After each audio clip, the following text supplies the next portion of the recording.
그리고 한번 보세요. 내가 산으로 들어가기 전에 저한테 그 하반신 불구된 친구가 하나가 있었어요. 그 양반은 이제 선천적으로 타고난 장애지. 이걸로 목발로 짚고 다니고. 어떻게 내가 이제 역설원할 때 알게 됐고, 그때 내가 참 방황을 많이 했었어. 산에 들어갈 때 정도 되니까 어떠한 방향이 일어나냐면, 맨 처음에 초기에는 안 되는 사람도 잘 될 무렵에 나를 찾아와. 그때는 나는 부적 써주는 것도 몰랐고, 어떤 술수 쓰는 것도 몰랐고, 정통으로 배운 역술이 아닌 입에서 나오는데도 떠들어대는 거니까 그건 신이 들어가서 하는 거였지. 그런데 어느 때가 되니까 잘 되는 이도 나를 찾아왔다 나가면 안 된단 말이야. 그때 심하게 내 뒤를 많이 돌아왔죠.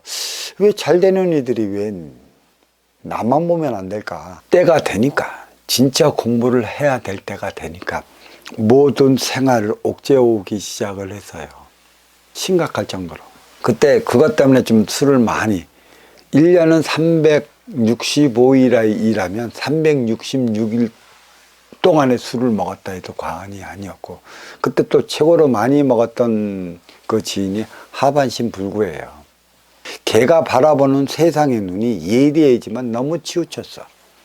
그렇지만 내가 몰랐던 그런 사실을 그 지인을 통해 한 3년인가 4년을 술 먹으면서 많이 들었고, 너무나 많이 그 친구와 술을 먹으니까 내 애 엄마가, 나는 항상 그 집 주변에서 이제 와서 먹었는데 전화하고, 그때는 이만한 핸드폰을 좀 들고 다닐 때였어요. 내가 전화가 오면 어디다면 뛰어내려와. 그래서 한다는 소리. 둘이 연애하세요?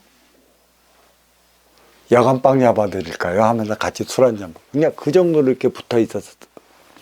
이제 그리고 딱 나니까 그 친구가 하는 소리가 있어요. 진양한 거예요.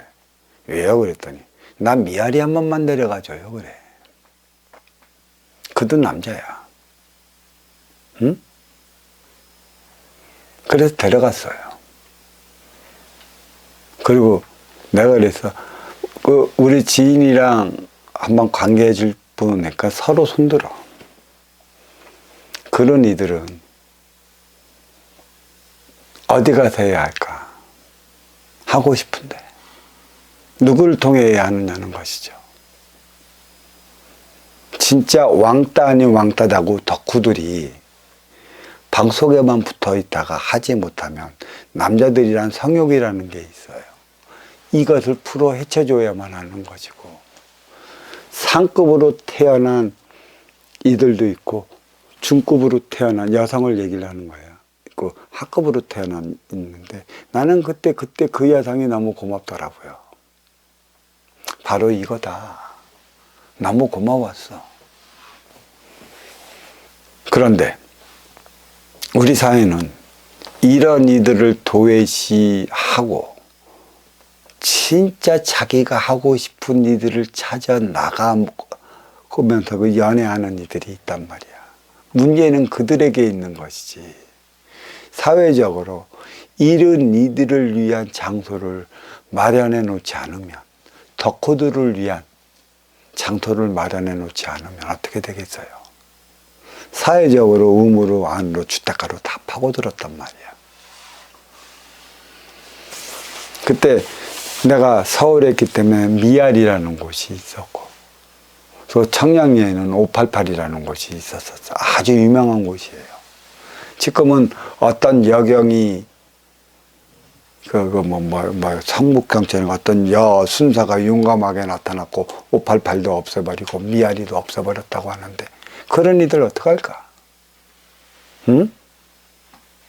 그런 이들 어떡하란 말이야. 카사노바적인 기운을 갖고 누구를 꼬드려 갖고 가는 이들은 나기 나름에 따라 상대적으로 일어나는 것이에요.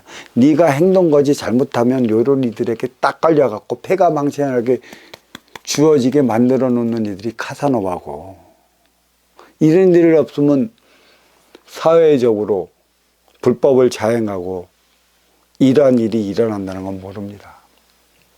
네, 남자는 항상 본능적으로 음에 기운 여성을 찾아다니게 되어 있습니다. 어떤 이들은 그러죠. 남자는 치마만 두르면 여자를 좋아한다. 물론 좋아하는 카사노바 끼를 가진 이들도 있지만 그 이면에는 자기의 답답한 그 무엇을 찾기 위한 것에 있고, 또 채우지 못한 음의 기운을 채워보려 이렇게 방황하는 이들이 많아요. 이것을 잘 알아야 돼요. 내조란 쉬운 것 같지만 무지 어려운데, 일단 분위기를 조성해 갖고 활동의 주체가 행위 현장 사회에서 어려워지고 힘들어지고 부닥친 일을 이렇게 이끌어낼 수 있도록 유도해 나가는 그런 기술이 무지 필요한 것이죠. 나쁜 게 아닙니다. 나쁘게 보는 여인들이 왜 나 놔두고 그와 그래. 제가 또 한 가지 우스운 소리 더 해드릴까요? 제가 역설원을 이렇게 했을 적에는 나이 드신 역설하시는 분들도 좀 많이 했는데, 가끔 이제 그런 분 옆에 사이에 끼어갖고 저녁 때 술 한잔 할 수가 있는데 우스갯소리도 그분들이 그러세요. 야, 이런 소리를 해야 될지 모르지만, 그러니까 자꾸 나한테 몸이 허약해져 갖고 보약을 좀 해줬는데, 보약을 해주다 그 역술에 전번호 그 역술에 찾아온 손님과 눈이 맞았던 모양이에요. 그래서 그 바람 피다가 걸렸대. 그래서 하는 소리가, 그 부인이 하는 소리가, 아유 이 양반아, 그거 나한테 쓰지 왜 다른 여자한테 가서 쓰고 오느냐고.